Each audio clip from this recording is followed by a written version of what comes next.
अणुव्रत उच्च माध्यमिक विद्यालय के ऑनलाइन अध्ययन सत्र में आपका स्वागत है। मैं विष्णुकांत शर्मा विज्ञान विषय को लेकर आगे सम्मुख प्रस्तुत हूँ।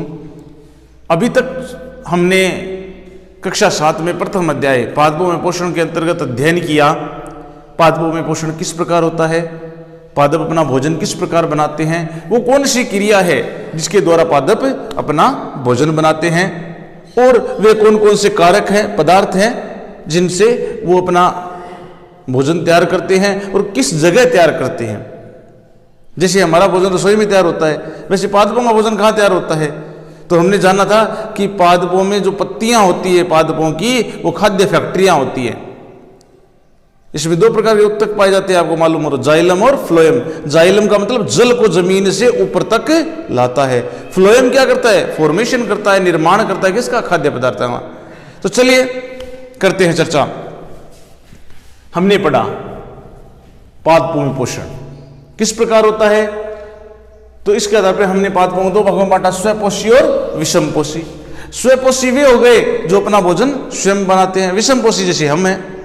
लेकिन पादपों में विषमपोषी कौन से हो गए, कुछ ऐसे पादप होते हैं जैसे घटपर्णी पादप, उनमें पत्तियां इस प्रकार रूपांतरित होती है जैसे कीट आए, उनको अंदर बंद कर लिया और उनको जठ रस बनता है उनमें, उसको विलय कर लिया और पी लिया, तो ये विषमपोषी भी हो गए। कुछ ऐसे हो गए जो दूसरे पौधों पर जैसे अमरबेल है, दूसरों पर सहजीवी संबंध जीती है, तो इस प्रकार ये स्वपोषी और विषमपोषी भी होते हैं। उसके बाद हमने जाना कि प्रकाश संश्लेषण की क्रिया किस प्रकार होती है, तो हमने इसका एक उदाहरण जाना था कि CO2 प्लस जल, जल जड़ों से आएगा, CO2 और जल क्या चाहिए, सूर्य का प्रकाश, और क्या चाहिए, पर्णहरित, और क्या बनाया, starch plus oxygen, starch plus oxygen को बनाया। इस प्रकार ये प्रकाश संश्लेषण क्रिया संपन्न हुई। और ये प्रकाश संश्लेषण क्रिया कब होती है, दिन में, सूर्य के प्रकाश में। इसके अभाव में इसका संपन्न होना संभव नहीं है। फिर हमने जाना कि कौन से पौधे परजीवी होते हैं और कौन से मृत जीवी होते हैं। परजीवी का मतलब जो अपने जीवन के लिए दूसरे पर निर्भर रहते हैं, जैसे अमरबेल का एक उदाहरण था। फिर है मृतजीवी, मृतजीवी जो सड़ी गली वस्तुओं से अपना भोजन प्राप्त करते हैं। मृतजीवी कीटाणु होते हैं, अपघटक होते हैं, ये सड़ी गली वस्तुओं से अपना भोजन प्राप्त करते हैं। फिर है कवक और फंजाई। कवक और फंजाई, कवक क्या है, आपने देखा होगा कुछ विशेष प्रकार के कीटाणु या बीजाणु जीवाणु होते हैं जो किसी, जैसे उसका उदाहरण मैंने ब्रेड का बताया था। ब्रेड में आप देखते हो सफ़ेद रंग की एक परत बन जाती है बीजाणुओं की, और वो अंदर उस रासायनिक पदार्थ को घोलकर खाना शुरू करते हैं। तो ये कवक होते हैं, इन्हें फंजाई भी बोलते हैं। ये भी पौधे के रूप में कैसे जैसे जीव होते हैं जो विभिन्न खाद्य पदार्थों से अपना भोजन ग्रहण करते हैं। मर्तोपजीवी कह सकते हो, या इनको ऐसा कह सकते हो कि ये जैविक पदार्थों से भी अपना भोजन प्राप्त कर लेते हैं। आज हम पढ़ेंगे सहजीवी, इससे आगे वाला बिंदु सहजीवन। अब सहजीवन का मतलब क्या हो गया, सहजीवी 2 शब्दों के मेल से बनाए। सहजीवी का मतलब 2 जीवों का साथ साथ में संबंध होना। अब वो किस प्रकार हो सकता है एक भोजन दे रहा है तो दूसरा उसको आवास दे रहा है, एक उसको खनिज लवणों की पूर्ति कर रहा है तो दूसरा उसको ऑक्सीजन या कार्बन डाइऑक्साइड की पूर्ति कर रहा है, यानी दोनों एक दूसरे के पूरक हैं।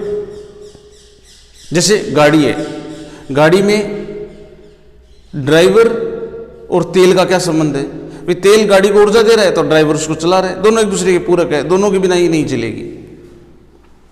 वैसे ही सहजीवी में क्या होता है, कुछ जीव पादप आवास पे भोजन का आदान प्रदान करते हैं एक दूसरे को। मैंने अभी बताया था ना, भोजन, आवास, खनिज लवण, यानी बहुत सारी आवश्यकताएं हैं, पर्यावरणीय आवश्यकताएं, उनका आदान प्रदान करते हैं।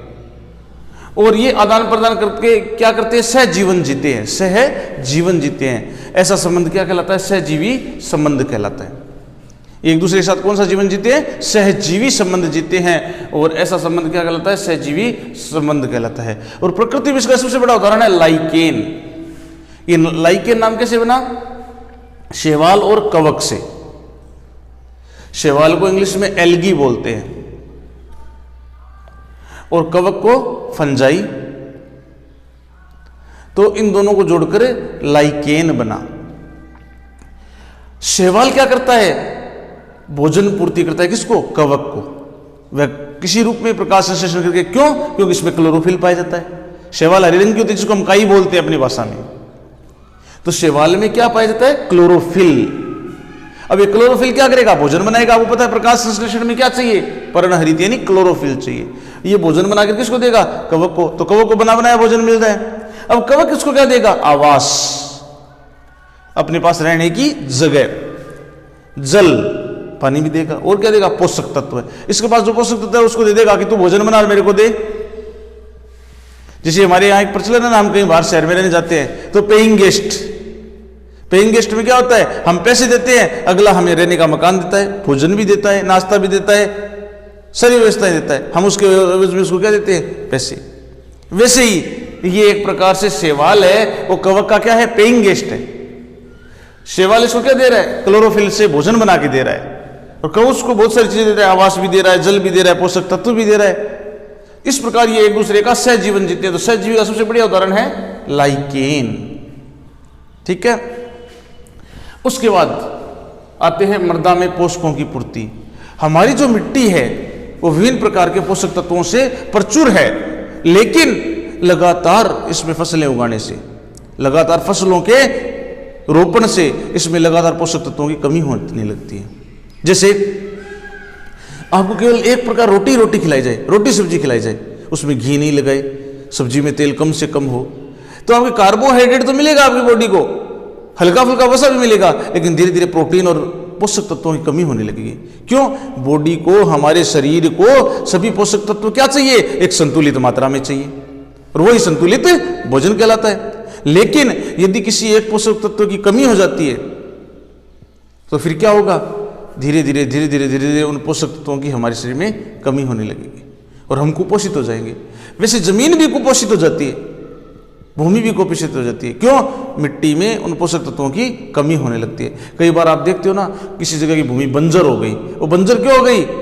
क्योंकि उसमें बारिश का पानी नहीं मिला उसे, और बारिश के पानी में बहुत सारे खनिज लवण होते हैं, बहुत सारी गैसें होती हैं। बारिश नहीं, भूमि बंजर हो गई, और फिर क्या हो? लगातार फसल होने से उसकी पोषकता खत्म हो गई। तो भूमि में पोषक तत्वों की पूर्ति किस प्रकार होती है? आइए अब इस पर चर्चा करते हैं। पादप मृदा से खनिज तत्व अवशोषण करते हैं। देखिए आगे कि पादप है, पौधा जो भूमि में लगता है, तो मृदा से क्या करता है? दो चीजें लेता है, जल और खनिज लवण। अब वो खनिज लवण किस में घुलकर आते हैं? जल में घुलकर। आपने देखा होगा एक पादप ऐसे लगा हुआ है तो इसके नीचे जड़ें होती हैं, ऐसी जड़ें होती है कि नहीं होती है? ये क्या करती है? हम पौधे के ऊपर सिर पे पानी थोड़ी नहीं डालते हैं, उसकी जड़ों में पानी डालते हैं। क्यों? जड़ों से ही वो ऊपर तक जाता है, टॉप तक। कैसे जाता है? इसमें एक उत्तक होता है, ये से ऊपर ले जाता है, जिसको उत्तक का नाम है जाइलम। ये केवल जड़ों में पाया जाता है, जाइलम उत्तक। और एक वैज्ञानिक हुए थे, आपके सिलेबस से बाहर की बात है फिर भी बता रहा हूं, एक वैज्ञानिक होते हैं डिक्सन और जोली। डिक्सन और जोली जो वैज्ञानिक हुए, उन्होंने एक प्रयोग किया कि वास्तव में ऐसी क्या चीज है कि 100 मीटर लंबा पेड़ है, बहुत बड़ा बरगद का विशाल पेड़ है, जमीन से पानी जड़ें हैं ऊपर भेज रही है। ऐसी कोई मोटर थोड़ी लगी हुई थी। हमारे घरों में देखिए नीचे मोटर लगी है, बटन दबाया, पानी ऊपर वाली मंजिल में चला गया। लेकिन पेड़ों में हम कौन सी मोटर लगी हुई है?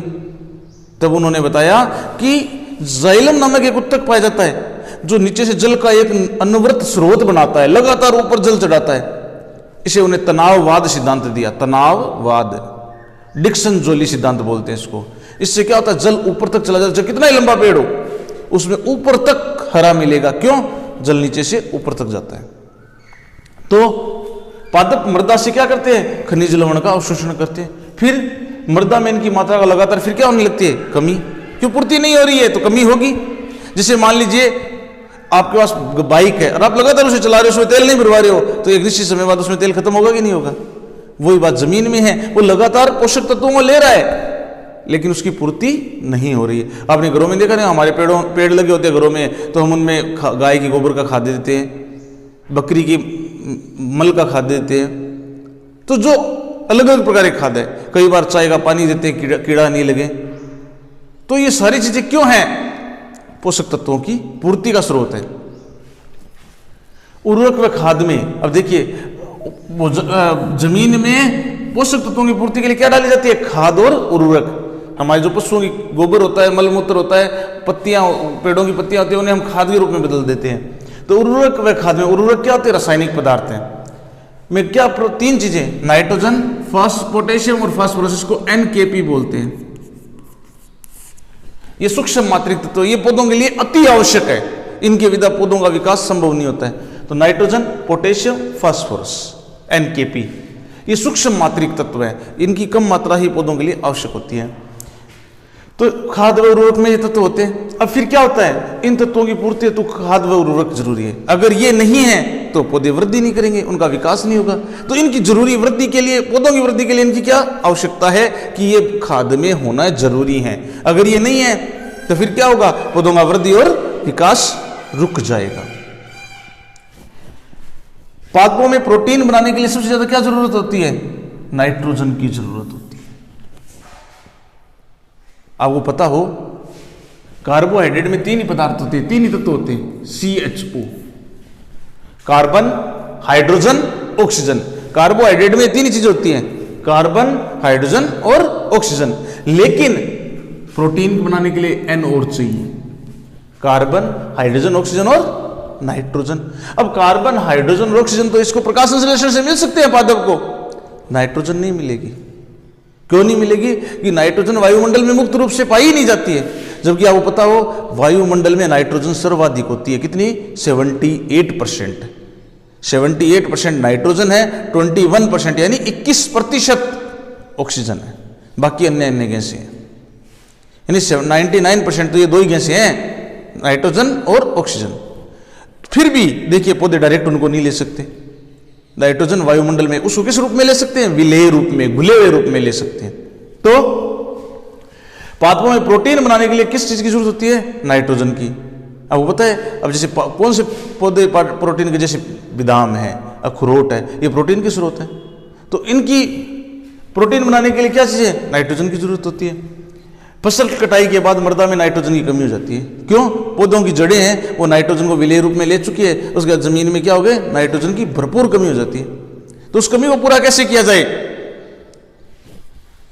वायुमंडल में नाइट्रोजन प्रचुर मात्रा में होती है, परंतु पादप सीधी नाइट्रोजन ग्रहण नहीं कर सकते। इस पर हम चर्चा कर चुके हैं। तो भोजन को विलेय रूप में, नाइट्रोजन को विलेय रूप में वो ग्रहण करते हैं। अब ये कौन करता है? तो एक गांठदार पौधे होते हैं, जिनकी जड़ों में गांठें होती हैं, जिन्हें पौधों को कहते हैं लेग्यूमिनेसी कुल के पौधे। लिग्यूमिनोसी, लेग्यूमिनेसी या लिग्यूमिनोसी, लिग्यूमिनोसी कुल के पादप हैं। लिग्यूमिनोसी कुल के पादप है, जैसे चना, मटर। ये जो पादप होते हैं, उनकी जड़ों में क्या पाई जाती है? गांठें पाई जाती है। और उनमें क्या होते हैं? एक विशेष प्रकार के जीवाणु पाए जाते हैं, जिन्हें राइजोबियम कहते हैं। ये राइजोबियम जीवाणु या एजेटोबैक्टर जीवाणु, एजेटोबैक्टर राइजोबियम, ये क्या करते हैं? नाइट्रोजन स्थिरीकरण का काम करते हैं और नाइट्रोजन को विलेय रूप में बदल देते हैं। ये सहजीवन का संबंध दिखाते हैं।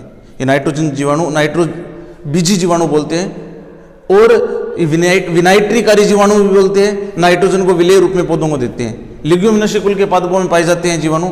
उनमें चना है, मटर है, सरसों है, इनकी जड़ों में पाए जाते हैं। जो सर्दियों में रबी की फसल बोई जाती है, उसमें ये पाए जाते हैं। और ये विनाइट्रीकारी जीवाणु पौधों में नाइट्रोजन की पूर्ति करते हैं।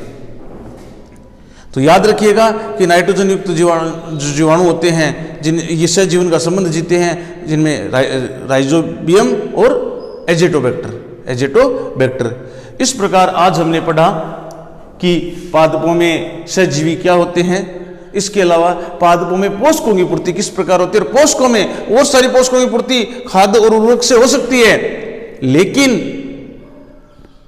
नाइट्रोजन की पूर्ति किस प्रकार होती है। इस प्रकार आपका जो प्रथम अध्याय था पादपों में पोषकों की पूर्ति संपन्न हुआ।